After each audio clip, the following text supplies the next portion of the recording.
What's poppin', my hims, hers, and other words? It's me, MT, and welcome back to the Heavy Spoiler Show, y'all. Today, we're going to be talking about the absolutely wild ending to the psychological horror of a football movie known as Him. So, because of that, there are going to be heavy spoilers ahead for the entirety of this movie. So, if you have not seen it yet, and you don't want anything spoiled for you, you may want to take a quick pause from this video and go watch it. But yeah, without further ado, let's jump right into it. So yeah, if you're watching this video at this point, I'm assuming that you know all about this movie's big supernatural secret. Specifically about how Marlon Wayans' Isaiah White was part of a long line of USFF football players who have been imbued with the powers of a dark entity from beyond known simply as Him, giving them all supernatural levels of endurance to become the GOATs of the United States Football Federation. Who could have seen that coming? Definitely not Cameron Cade, played by actor Tyreek Withers, that's for sure. But to be fair, he was bonked right on his light-skinned cranium by a football cult, so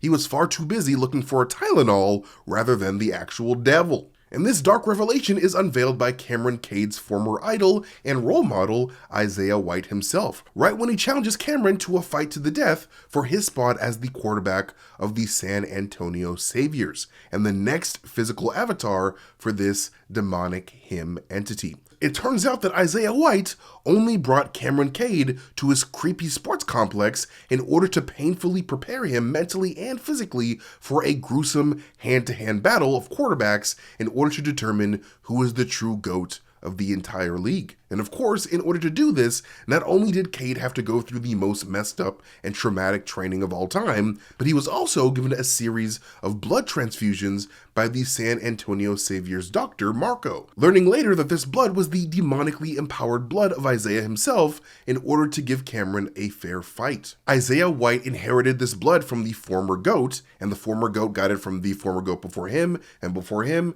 etc., etc. And while Isaiah definitely gave his apprentice a run for his money and beat his ass real good, Cameron Cade would end up coming out on top by bashing Isaiah White's head in with his own football helmet, securing his spot as the next GOAT. And I appreciate how the movie specifically had Cam use a helmet in particular as the weapon that helps him bring down Isaiah, because typically helmets are used to protect football players from sustaining serious life-altering brain injuries. So by turning an item of protection into a weapon of assassination, it acts as foreshadowing for Cade's eventual decision to use the protective powers of the demonic Him in order to assassinate the leaders of the San Antonio Saviors cult, along with Cameron Cade's agent Tom, played by Tim Heidecker, along with Elsie, Marlon Wayans' number 2 white chick, played by Julia Fox, because everybody knows that his number 1 white chick is his brother, Shawn Wayans. But hey, if you want to know how it feels to be Him, why not stop by the Heavy Spoilers merch store? We've got only the most fire shirts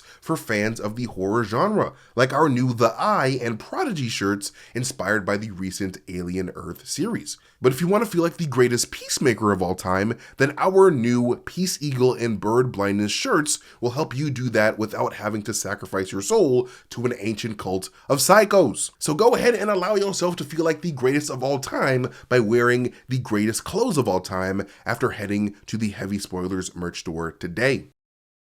But yeah, this theme of using a force of protection as a weapon is echoed throughout the movie, especially with Cameron Cade's relationship with his father, Cam Sr. Because after Cameron Cade sends Isaiah White back into the arms of his best friend Satan, he heads down the tunnel to a football field where the elites of the Saviors are waiting for him to sign his soul to both the organization and this Him entity.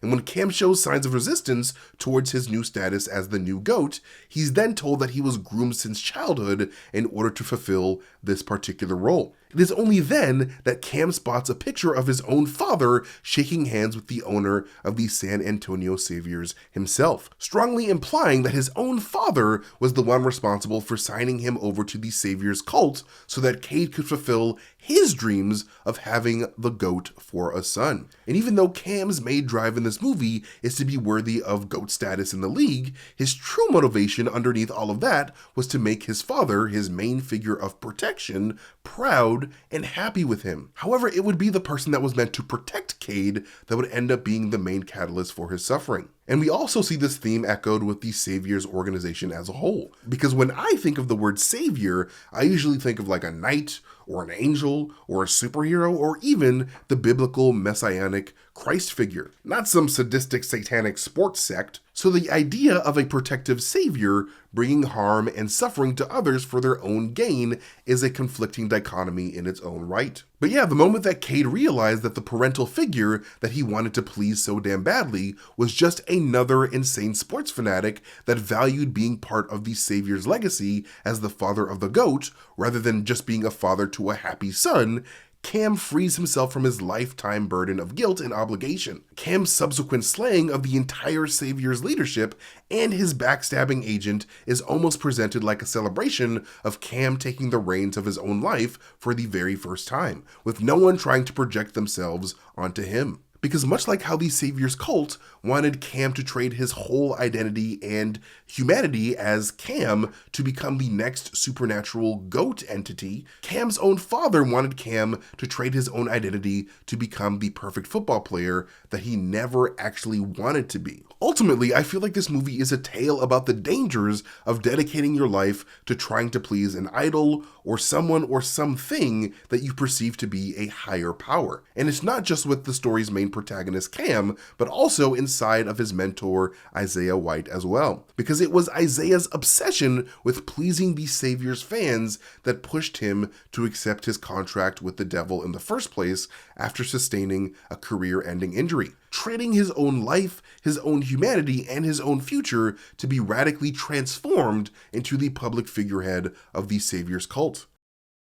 That being said, what's particularly interesting is how the original ending to this movie had a much happier ending for the glory-obsessed Isaiah White. Because instead of risking it all and losing in a fight to the death with the young and upcoming Cameron Cade, Isaiah actually ends up fully retiring from the Saviors altogether after he reveals to Cameron the supernatural roots of his abilities. And after giving Cam the whole rundown of the spiritual cost of becoming the GOAT, Cameron willingly chooses to accept the power and the responsibilities that come with it in order to fulfill his dream of following in the footsteps of his idol. And with that passing of the torch complete, Isaiah would have ended up going back home and reclaiming his old identity as Isaiah White, spending time with his family and eating all his favorite unhealthy foods that he did not get to enjoy while under the Savior's contract. And while I do prefer the way that the movie actually ended, I do appreciate how the original ending to the film acts as a commentary on how one's priorities tend to change the older and wiser one gets. Because when you're young, you're a lot more naive and tend to value the pursuit of high status in society rather than investing your life in meaningful and interpersonal relationships. And after years of being this transformed version of himself to become the person that the Savior's establishment and the fans needed, this Isaiah from the original script seems to realize that there is much more to life than being known as the greatest football player of all time. Because he realizes that that particular title can only belong to the demonically immortal him entity itself, not any of his avatars. Because when it comes to the limited human lifespan, there is no greatest of all time. There's only the greatest in your particular time. Because there will always eventually be someone younger, stronger, and more ambitious than you that will come to try to take your spot from you, especially when they have you as an idol to look up to. And it's only a matter of time before you are ultimately forced to fade away into the history books. So yeah, while I do appreciate the original script's way of presenting a path to redemption for whoever falls into the clutches of this sports cult, I very much prefer how the movie actually ends with Isaiah White being consumed by the very lifestyle he spent his career glorifying. Because his fate acts as a cautionary tale for those who believe that sacrificing your identity in order to be loved by people outside of yourself is worth it in the long term. And Cade's decision to reject signing a contract with the Saviors in order to live his own life his own way is a true victory for a protagonist who has been a slave to expectations and projections his whole life. And I personally love how we can see this movie's overall theme of transformation represented in a bit of the set design towards the end of the film. Backing things up a bit, right when Cam goes to confront Isaiah inside of his private shrine area, the door that Cam enters through has a strange symbol on it. Most commonly known as the squared circle or the philosopher's stone symbol, this diagram is a layered design made of a large circle, an equilateral triangle, a square, and a smaller circle in the center. In the realm of alchemy, this emblem is meant to be a symbol of transformation, meant to generally show how the divine or the spiritual can pass into the physical world in order to transform and ultimately refine the human soul into a more perfect being. So much like alchemists have aimed to transform basic metals like lead into valuable metals like gold, Isaiah and the Savior's cult too aimed to transform the unique identities of men into Satan's superpowered sports idol meant to be worshipped. So this symbol is extremely fitting for this cult to have on this door to Isaiah's shrine to the goat entity itself. And I also found it extremely clever how this movie also turns the term goat on its head. Because while everybody these days knows that the acronym GOAT stands for the greatest of all time, this movie uses the term GOAT to also point to the devil himself. Because over hundreds of years, the goat animal has evolved into becoming a symbol for the demon Baphomet. Baphomet first came up in the early 1300s when the Knights Templar, a group of Christian knights from the Middle Ages, were accused of worshipping that demon. And because the French king at the time wanted all the Knights Templars' money, he would claim that these Knights Templar prayed to a demonic idol called Baphomet. However, this claim was of course totally bogus and only made to defame and eliminate this group. There's absolutely no real proof whatsoever that the Knights Templar worshipped a Baphomet demon at all in real life. And when we fast forward to the 1800s, we have this dude named Elias Levi, a French writer who studied mysticism, who would go on to describe the Baphomet entity as a goat-headed humanoid figure. It would be him that would shape how Baphomet is seen today in some modern spiritual and occult groups. But anyways, this being said, the main reason why I believe the Savior's football cult is themed after goats while having the mascot of an armored knight is due to Baphomet's history of being falsely connected with these Christian Knights Templar. But while those claims were baseless and false in our real world, it turns out that there may have been some hint of truth to the Knights Templar having had some dealings with demons in this movie universe, eventually evolving into the Savior's football cult in the modern day. This potential connection to the Knights Templar could also explain the decision to have both Isaiah and Cade wear Christian crosses on their bodies, as the Knights Templar symbol is famously a Christian cross, a symbol of sacrifice. Isaiah wears a cross on his left ear, while Cade always wears a cross around his neck. But yeah, this movie also of course acts as a commentary on how intense sports fanaticism can actually be, especially in the United States of America. Americans tend to elevate their sports figures into these larger-than-life idols, and a lot of them wrap their entire identities and emotions around what these sports figures do. And a lot of the time, a good number of sports fans choose to let go of their old identities in order to glorify who they consider to be the sport's chosen one, a sports god from beyond given mortal form. So this movie comparing sports fanaticism to religion is incredibly appropriate, and the cinematography from this movie supports this a lot. One of my favorite shots that happens not long before Isaiah and Cameron have their final fight is when Cameron and a bunch of Savior supporters recreate Leonardo da Vinci's Last Supper painting. That shot was extremely fitting for what was about to happen soon afterwards, as Cam would ultimately be betrayed and set up to sacrifice who he was in order to ascend into a higher spiritual form, much like Jesus did in the Bible. And the movie very much hammers this point down shortly before this Last Supper shot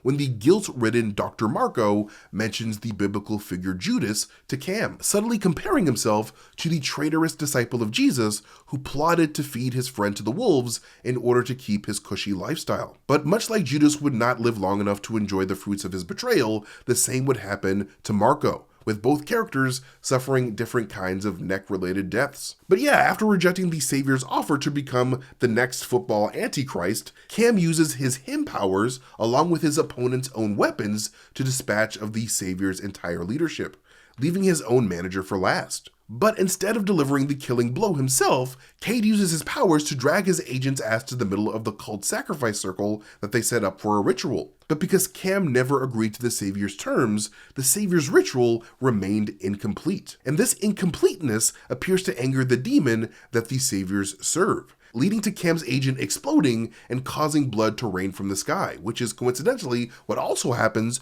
when you eat Taco Bell while also having a hemorrhoid. How do I know this? I will never tell. And I really love Cam's choice to drag his agent to the circle instead of killing him like the rest, because it was actually his agent that first recommended that he go to Faustian football camp in the middle of nowhere in the first place. So much like Tom was willing to sacrifice Cam for his own gain, Cam literally sacrificing Tom was a nice way to return the insult. But yeah, all in all, I thought that Him was a pretty okay movie. The two leads, played by Tyreek Withers and Marlon Wayans, did a fantastic job in their roles, as did actor Jim Jeffries as the Savior's Dr. Marco and actress Julia Fox as Elsie, the crazy-ass wife of the crazy-ass Isaiah White. However, I personally found a good chunk of the performances from this cast to be kind of lacking and a little bit on the corny side, especially at the beginning of the movie when we meet Cameron's family and close friends. I mean, they're not terrible performances by any means, but they're not super great in my opinion. I felt like I was watching like a Disney Channel movie. And also I felt like a lot of the comedic moments from this movie fell kind of flat, which is kind of a bummer because Marlon Wayans is genuinely funny as hell. I really wish that this movie used his particular comedic talents better. However, I will say that there are a ton of fantastic symbolic cinematic shots in this film. Director Justin Tipping and cinematographer Kira Kelly deserve all the accolades for how they framed so many of the shots in this movie with deep allegorical intention that I was very much blown away. And I honestly feel like college film classes in the future should definitely use him as an example of how you do meaningful cinematography, because analyzing every frame of him was probably my favorite part of the viewing experience, not gonna lie. But anyways, thank you guys so much for watching this video. You guys can follow me at Mastertainment on Twitter, YouTube, Instagram, and now twitch.tv/Mastertainment, while I will be live streaming and playing video games and just goofing around. So if you guys want to hang out with me there, subscribe there today. But most importantly, follow Heavy Spoilers here on YouTube by hitting that subscribe button and maybe even hitting that like button if you guys enjoyed the video. But like always, I've been MT, you guys have been amazing, and I'll catch you guys later. Bye.